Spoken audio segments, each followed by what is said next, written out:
만고불변의 진리가 있습니다. 여러분, 거두려면 거두기 전에 꼭 해야 될 일이 있습니다. 심어야 됩니다. 심지 않고 거두려고 하는 것은 그것은 잘못된 생각이지요. 뭐가 복인가? 시편 128편 1절과 2절에 이런 말씀이 있습니다. 여호와를 경외하며 그의 길을 걷는 자마다 복이 있도다 그랬어요. 여호와를 경외하는 것, 하나님을 사랑하고 존경하고 그분 앞에 조심하고 그래서 그분이 기뻐하는 삶을 살려고 애쓰고 이게 여호와를 경외하는 거예요. 그리고 그 하나님의 말씀대로 말씀을 따라 걸어가는 게 진정한 복인 줄로 믿습니다. 그러면서 내가 내 손으로 2절 말씀 보세요. 너가 너의 손으로 수고한 대로 먹을 것이다. 그것이 복되고 형통한 것이다. 그랬어요. 이게 무슨 말이냐면 이 세상이 하도 흉흉하다 보니까 내가 열심히 산다고 되는 게 아니더라고요. 죽으라고 땀 흘려서 수고했다고 거둘 수 있는 게 아니에요.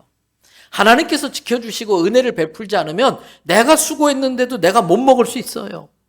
내가 지은 집에 내가 못 들어가 삽니다. 내가 낳은 자식 못 키울 수 있고요. 내가 죽으라고 벌어놓은 돈 남들이 펑펑 쓰고 남 좋은 일만 시킬 때가 있을 수 있다는 거예요. 그렇게 뒤로 새지 않도록 하나님이 지켜주는 게 얼마나 중요한지 몰라요. 그래서 수고한 대로 먹을 수 있도록 도와주시는 게 복이라는 겁니다. 그렇기 때문에 그러나 전제되어야 될 것이 있다면 하나님께서 내가 복을 거둘 수 있도록 돕기 위해서는 나도 수고해야 된다는 거예요. 복은 아무에게나 오는 게 아닙니다. 그 손으로 수고한 사람에게 찾아오는 게 복인 것입니다. 때문에 우리는 거두는 복을 거두기 위해서 뿌리는 수고를 마다하지 않아야 돼요. 기꺼이 뿌리는 수고를 감당해야 되는 겁니다. 여러분, 수고하지 않는 인생은 없습니다. 창세기 41장 52절에 보면 애굽이 둘째 아들 에브라임을 낳고 자기 인생을 쭉 돌아보면서 에브라임이라는 이름을 지어줍니다. 요셉의 인생이 얼마나 수고로운 인생입니까? 그런데도 불구하고 하나님께서 그 수고한 땅에서 나를 번성하게 해주셔서 하나님 감사합니다. 그런 뜻을 담고 있는 이름을 둘째 에브라임에게 지어주신 것입니다. 수고하지 않고 거두려는 것은 사기꾼이나 하는 일입니다. 심지 않고 거두려는 것은 도둑의 심보지요. 또 하나 만고불변의 진리가 있습니다. 때를 놓치면 후회합니다. 특별히 심는 것에 있어서 때를 놓치면 늦었습니다. 후회합니다. 여러분, 성령의 감동이 임하면 즉시 순종하시기 바랍니다. 마태복음 11장 12절을 보세요. 천국은 항상 뭘 당한다? 침노당하는데 침노하는 자가 차지한다 그 뜻이에요. 때문에 우리가 천국을 차지할 수 있기 위하여 심을 수 있는 기회를 놓치지 마시기를 바랍니다. 그 놓치고 나면요 후회할 때가 많아요. 이제 저만 해도 후배나 어렵게 목회하시는 분들이 좀 도움을 요청할 때가 많아요. 그런데 계속 퍼주고 근데 한 번은 제 마음에 좀 안 좋은 마음이 든 거지요. 왜 나는 맨날 퍼주기만 해야 돼? 나도 좀 받으면 안 되나? 그런 마음이 들은 거예요. 저는 또 성격이 부산에 오시는 분들은 아주 꼭 대접을 잘 해드리고 또 요트도 탈 수 있도록 그런 경험도 해드리고 왜 성경에 손님 대접하기를 기뻐하라고 그랬거든요. 아브라함이 손님 대접하다가 천사를 대접하고 복을 받았지 않습니까? 그래서 부산에 우리 교회 오는 손님은 우리 성도들의 이름으로 교회 이름으로 정성껏 대접을 해요. 근데 이제 한 번은 우리 목사님들 모임에서 제가 약간 이제 그런 식으로 우리 교회 맨날 퍼주기만 해야 돼. 우리도 좀 받아볼 수 있으면 좋겠는데 맨날 주기만 해. 그랬더니 거기 있던 또 목사님이 그러더라고요. 목사님 저랑 교회 바꾸실래요? 나도 퍼주는 교회 좀 목회해봤으면 좋겠어요. 한 대 띵 맞은 것 같았어요. 그날 제가 되게 회개했어요. 어찌됐든 근데 이렇게 퍼주는 것을 당연히 생각하는데 좀 저도 옹색할 때가 있잖아요. 재정적으로 좀 어려울 때가 있잖아요. 그때 좀 도와달라고 누가 오시면 이게 쉽질 않아요. 마음이 이렇게 쪼그라들어가지고 이 지갑의 두께만큼 마음의 두께가 얇아지더라고요. 그래서 그냥 분명히 도와달라는 의미인 줄은 제가 캐치했지만은 그냥 이해 못한 척, 못 들은 척하고 그냥 안면 싹 몰수하고 그냥 지나갈 때가 있어요. 그리고 이제 돌아가면요, 기분 되게 찝찝합니다. 기분 되게 안 좋아요. 그리고 그 다음에 먹는 밥은 꼭 체합니다. 그리고 밤에 편히 잠 못 자요. 다음번에 그분 만나면요, 그냥 빚진 것처럼 막 죄송해서 미안해서 어쩔 줄 몰라서 그때서 회개하고 뭐 좀 도와드릴까요? 그러면 이미 그분은 다 해결됐어요. 딴 사람한테 기회를 놓치고 만 거예요. 여러분, 그때마다 깨닫는 게 있어요. 성령이 주시는 감동이 있을 때마다 놓치지 말고 섬겨야겠다. 별로 아멘 안 하시는데 할 수 없지 뭐 그거야. 마가복음 11장 3절에 이런 말씀 나옵니다. 보세요. 만일 누가 너희에게 왜 이렇게 하느냐 묻거든 뭐라고 그랬어요? 주가 쓰시겠다 하라. 그리하면 즉시 이리로 보내리라 하시니, 이게 뭐냐면 예수님께서 예루살렘에 왕으로 입성하셔야 되지 않습니까? 구약의 예언대로 나귀 새끼를 타고 입성하셔야 돼요. 그런데 예수님께서 제자들한테 야, 저기 가면은 부산 남구가 있고 대연 6동에 누구누구 집이 있는데 그 집 앞마당에 나귀 새끼가 하나 묶여 있을 거야. 그거 가서 끌러와. 예, 그리고 갔어요. 한참 끌고 있는데 어떤 놈이야, 날 도둑놈 잡아라. 도둑놈 취급을 받는 거예요. 왜 남이 나귀 새끼 풀러가느냐. 그래서 예수님 시킨 대로 누가 그러면 이렇게 말해, 주가 쓰시겠다라고 말만 하면 돼. 그래서 시키는 대로 주님이 쓰시겠다는데요. 그랬더니 그래요? 아이고, 어서 가져가시라고 그러는 거예요. 저는 이 나귀 주인이 어떤 사람일까 한번 생각을 해봤어요. 저의 추론입니다. 저의 그냥 추측하는 그러한 추론이에요. 아마 이 사람은 로마 식민지로 있었던 이 이스라엘 상황 때문에 마음이 많이 상했을 것 같아요. 하나님 분명히 구약의 메시아가 온다서 구원한다고 예언되어 있는데 왜 우리 민족이 이렇게 고통 가운데 있어야 되나요? 기도 많이 하면서 메시아에 관한 성경을 많이 찾아봤을 거예요, 구약에. 그러다가 어쩌면 스가랴 9장 9절에 탁 눈이 걸린 게 아닐까요? 한번 보세요. 같이 한번 읽어보십시다. 시온에 따라 크게 기뻐할지어다. 예루살렘에 따라 즐거이 부를지어다. 보라, 내 왕이 내게 임하시나니 그는 공의로우시며 구원을 베푸시며 겸손하여서 나귀를 타시나니 나귀의 작은 것 곧 나귀 새끼니라. 메시아가 오면은 나귀 새끼를 타고 가시는구나. 근데 마침 며칠 전에 우리 집 나귀가 새끼를 낳았어. 마음에 소원이 생긴 겁니다. 혹시 이번에 메시아가 오시면 이 나귀 새끼를 타고 가면 참 좋겠다. 정성껏 그 나귀 새끼를 키우고 아마 기도할 때마다 하나님, 메시아가 오실 때는 제 나귀 새끼 타고 갈 수 있게 해주세요. 그 기도했을 거예요. 그 기도를 들으시고 모든 걸 꿰뚫어 보시는 예수님이 어디 대연 6동 가서 나귀 불러와라 그렇게 말씀하신 걸로 저는 생각이 돼요. 저는 이름을 알 수 없는 그 나귀 주인을 익명의 그리스도인 또는 무명의 그리스도인 이렇게 부르고 싶습니다. 여러분, 다 때가 있더라고요. 사랑할 수 있을 때 사랑하시기 바랍니다. 건강할 때 봉사하면서 헌신하시기 바랍니다. 헌금도 내게 돈 있을 때 할 수 있는 거예요. 감사의 표현도 감사 표현 할 수 있을 때 놓치지 말고 해야 돼. 그때 안 하면 후회가 되는 거예요. 만고불변의 진리 세 번째, 심으면 반드시 거둔다는 거예요. 농부는 씨를 심으면서 이게 가을에 날까 안 날까 단 한 번도 의심하지 않아요. 의심스러우면 그렇게 수고해서 농사 지을 수 없습니다. 내가 이렇게 고생스럽지만 이렇게 수고하면 반드시 거둔다는 믿음이 있기 때문에 심는 겁니다. 그런데 우리는 그것이 눈으로 확인 안 되지 않습니까? 심어서 바로 거두면 시키지 않아도 해요. 전도도 똑같아요. 내가 전도해서 바로바로 예수 믿으면 얼마나 신나겠습니까? 그러나 전도한다고 바로 결실 맺지는 않아요. 그런데 말씀엔 생명이 있기 때문에 우리가 누군가에게 이 복음을 전하면 확인은 안 되더라도 반드시 생명의 능력이 나타나 영혼을 구원하게 될 줄로 믿습니다. 그런데 눈에 안 보이기 때문에 확인이 안 되기 때문에 소홀하기가 쉬운 겁니다. 여러분, 우리가 정말 누군가를 돕고 섬기면 내가 확인 안 되는 곳에서도 내가 거두지 못한다 할지라도 먼 훗날 내 자식이 거둘 수도 있고 다른 사람이 거둘 수도 있는 것입니다. 그래서 전도서 11장 1절에 이런 말씀이 있습니다. 너는 내 떡을 물 위에 어떻게 해라? 던져라. 여러 날 후에 도로 찾으리라. 나도 배고프지만 누군가 배고픈 사람이 있을 거, 더 배고픈 사람이 있을 거라는 생각으로 내 먹을 걸 좀 흘려보냈어요. 그랬더니 곧 굶어 죽을 것 같았던 사람이 내가 흘려보내는 것을 받아서 먹고 살았어요.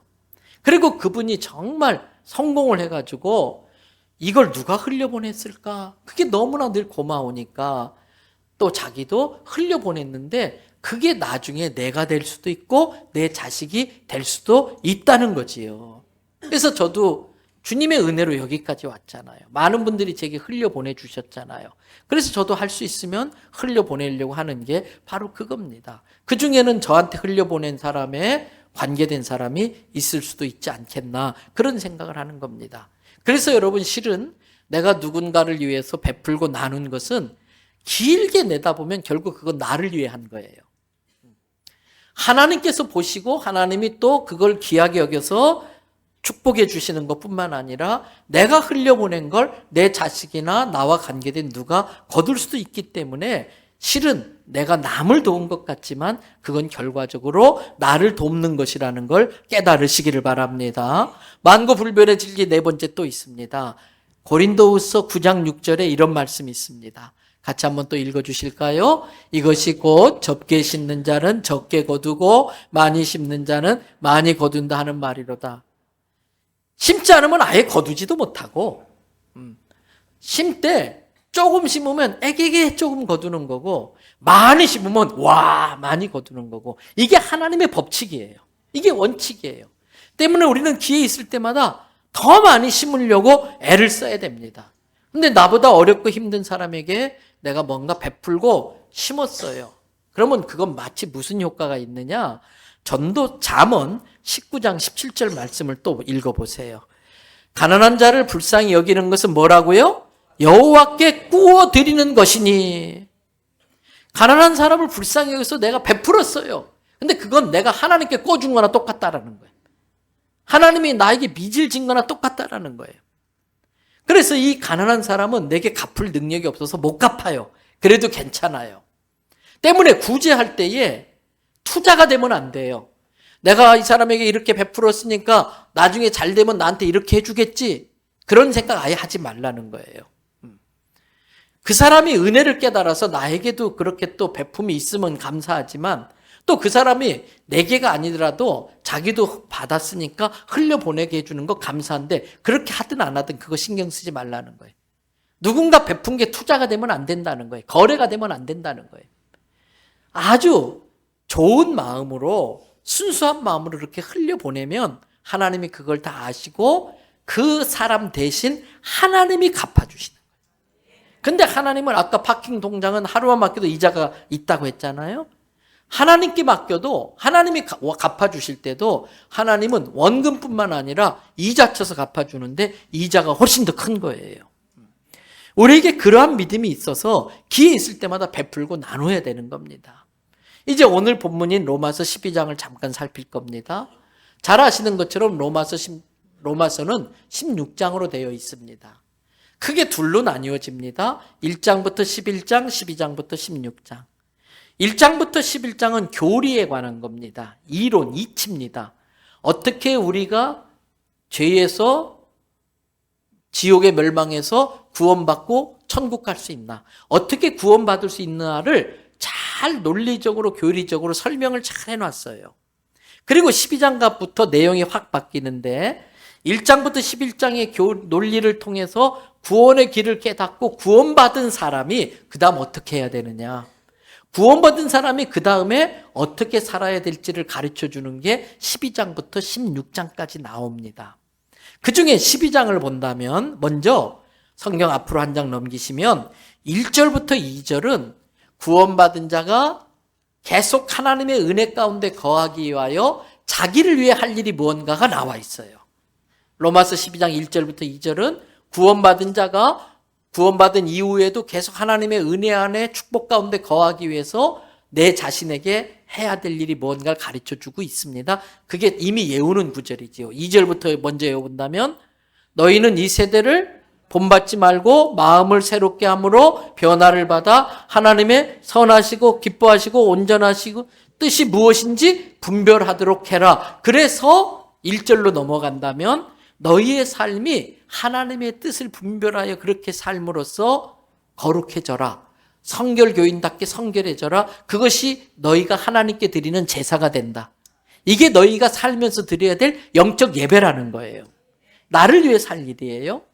그리고 이제 3절부터 13절까지는 1장부터 11장까지 구원의 교리를 깨달아가지고 구원받은 사람들이 하나님께 주신 사명을 감당하기 위하여 함께 공동체를 만든다는 겁니다.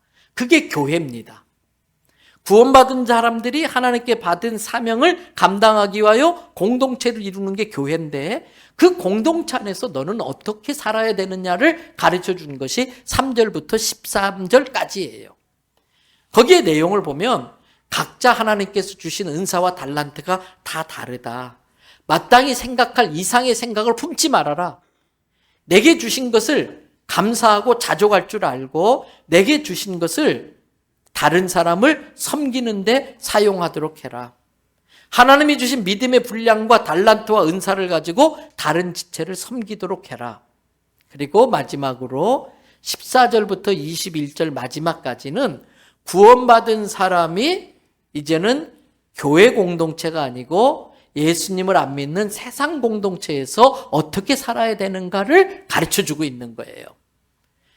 그래서 이 세상 공동체 안에서는 우리가 예수 믿는다는 이유 때문에 14절을 보세요. 예수 믿는다는 이유 때문에 박해를 받는다는 거예요. 너희를 괴롭힐 거고 손해를 보게 만들 거고 너희를 힘들게 할 거야. 그런데 그때마다 너희가 원수를 네가 갚으려고 하지 말아라. 하나님의 진노하심에 맡겨라. 하나님 역할 대신하려고 하지 말라는 거예요. 그러면서도 악에겐 지지 말아야 되는데 악에게 이기는 방법은 두 가지입니다. 더 악해지든지 더 선해지든지. 우리 그리스도인들은 예수 그리스도를 닮아서 더 선함으로써 악함을 이겨내라고 하는 거예요. 그럴 때 하나님께서 책임져 주시고 지켜주신다는 것입니다. 그런데 여기에서 정말 중요한 구절이 하나 툭 떨어집니다. 그게 15절입니다. 자, 15절 말씀 같이 한번 읽도록 하겠습니다. 즐거워하는 자들과 함께 즐거워하고 우는 자들과 함께 울라. 두 가지입니다. 즐거워하는 자들과 함께 즐거워하고 우는 자들과 함께 울라. 둘 중에 어떤 게 더 어려울까요? 즐거워하는 자들과 함께 즐거워하는 게 어려울까요? 우는 자들과 함께 우는 게 어려울까요? 네, 경험이 많으시군요. 즐거워하는 자들과 함께 즐거워하는 게 더 어렵습니다. 그래서 사돈이 땅 사면 배 아프다는 이야기가 나온 거예요. 제가 전에도 종종 말씀드려요. 수학에서 1 더하기 1은 2입니다. 마트에서 1 플러스 1은 3이 되기도 해요. 하나 더 끼워줘요. 신앙 안에서 1 더하기 1, 너 더하기 너는 우리예요. 근데 그 우리는 하나님의 존재 방식이고 하나님은 우리 안에 거하세요. 그래서 우리가 1 더하기 1이 돼가지고 우리 공동체를 만들면 하나님이 함께 하심으로 우리 교회 능력보다 더 큰 일을 감당할 수 있는 거예요. 근데 간혹 마귀의 거짓말에 속으면 1 더하기 1이 아니라 1 빼기 1이 돼요. 문제됩니다. 1 빼기 1은? 이게 고민할 문제입니까 지금? 1 빼기 1은? 0 빵. 근데 이 0의 숫자가 얼마나 대단한지 좀 고급 문제 내겠습니다. 100 곱하기 0은? 0. 1000 곱하기 0은? 0. 9998만 8848 곱하기 0은? 0. 0은 모든 수를 0으로 만드는 거예요. 그런데 교회 안에서도 사회 공동체나 교회 안에서도 특별히 이 대한민국에서는 빼기를 너무 많이 해요. 존중할 줄 모르고 담을 무너뜨리고 망가뜨리고 돈을 막 보이스피싱으로 도둑질하고 남의 걸 빼가려는 게 많아요. 이 사회가 마이너스 사회가 되면은 아무리 많은 걸 이뤄놔도요, 이 대한민국 한 방에 훅 가는 거예요. 곱하기 0 해버리면 금방 0이 되고 마는 거예요. 내 자식이 대학 떨어졌을 수 있어요. 그래도 남의 자식 대학 붙었으면 같이 축하해주고 기뻐해줘야 돼. 내가 어렵게 살아도 또 좋은 집에서 좋은 차 타고 사는 사람 그거 시기할 거 없어요. 축복해주고 당신은 그럴 자격이 있다고 존중해 줄 줄 알아야 되지요. 이게 즐거워하는 자들과 함께 즐거워하는 거예요. 그러면서 동시에 우리는 성경에 뭐라고 그랬느냐? 로마서 12장 읽어보면은 마음을 높은 데 두지 말고 낮은 데 둬라. 높은 데 두면요 부러워져요. 시기 질투하게 돼요. 욕심이 나요. 자꾸 빼먹으려고 그래요. 그러면 불행해져요. 근데 마음을 낮은 데 두면 아이고 나도 좀 만만찮게 어렵게 사는데 나보다 더 어렵게 사는 사람이 있네. 어떻게 저렇게 살 수 있을까? 그런데도 저렇게 웃으면서 사네? 참 대단하네? 나보다 낮은 곳에 있는 곳에 마음을 두고 살면은 내게 있는 게 감사가 돼요. 그리고 도와주고 싶은 마음이 생겨. 흘려보내고 싶은 마음이 생기는 거예요. 이게 축복의 비결인 겁니다. 성도 여러분, 즐거워하는 자들과 즐거워하고 우는 자들과 함께 우시기를 바랍니다. 말씀 마무리합시다. 갈라디아서 6장 9절 10절 말씀 읽겠습니다. 다 같이 우리가 선을 행하되 낙심하지 말지니 포기하지 아니하면 때가 이름에 거두리라. 그러므로 우리는 10절 그러므로 우리는 귀에 있는 대로 모든 이에게 착한 일을 하되 더욱 믿음의 가정들에게 할 것이니라. 여러분 착한 일도 자식에게 대물림됩니다. 저는 종종 감격스러울 때가 있어요. 제가 이 교회 맨 처음 부임해 왔을 때에 지금은 롯데랜드 아파트가 들어간 거기에 아주 자그마한 예배당에 한 100여 명 정도 성도들, 그것도 나이 많은 여자 성도들이 많았었는데 그럼에도 불구하고 그분들이 거기서 날마다 기도한 게 있었어요. 하나님, 우리 교회도 부흥해서 선교하는 교회 되게 해주세요. 저는 지금 우리 교회가 이렇게 전 세계에 많은 선교를 할 수 있는 건 그분들의 기도 응답인 줄로 믿습니다. 또 기도한 것 중에 하나가 뭔지 아세요? 나이 많은 권사님 늘 하는 기도가 있어요. 하나님, 새로 오신 우리 젊은 종님 5대학 6대주로 복음 들고 나가게 하시고. 종은 종이지 또 무슨 종님이야. 종한테 무슨 힘을 붙여. 이 젊은 종이 이제 늙은 종이 됐어요. 그 기도의 응답 때문에 제가 15시간, 26시간 비행기 타면서 아프리카고 또 어디 유럽으로, 미국으로 이렇게 복음 들고 나가게 된 줄 믿습니다. 그게 뭐예요? 기도하면서 심은 것을 지금 눈으로 보잖아요. 증명을 해 보이고 있잖아요. 마찬가지로 저는 우리 교회가 하나님이 필요로 할 때에 언제나 열어 쓰실 수 있는 하늘 창고 같은 교회가 되기를 바랍니다. 하나님께서 우리 교회를 하늘 창고로 쓰시려면 채워주셔야 되기 때문에 우리 교회 성도들의 생업에 복을 주실 걸 믿습니다. 그 믿음을 갖고 하십시오. 지금 내가 재정적으로 어떤 상황이 있든 하나님, 내가 주님께 축복의 통로로 쓰임받기를 원합니다. 저도 흘려보낼 게 많게 해주세요. 천국은 침노하는 자의 것이에요.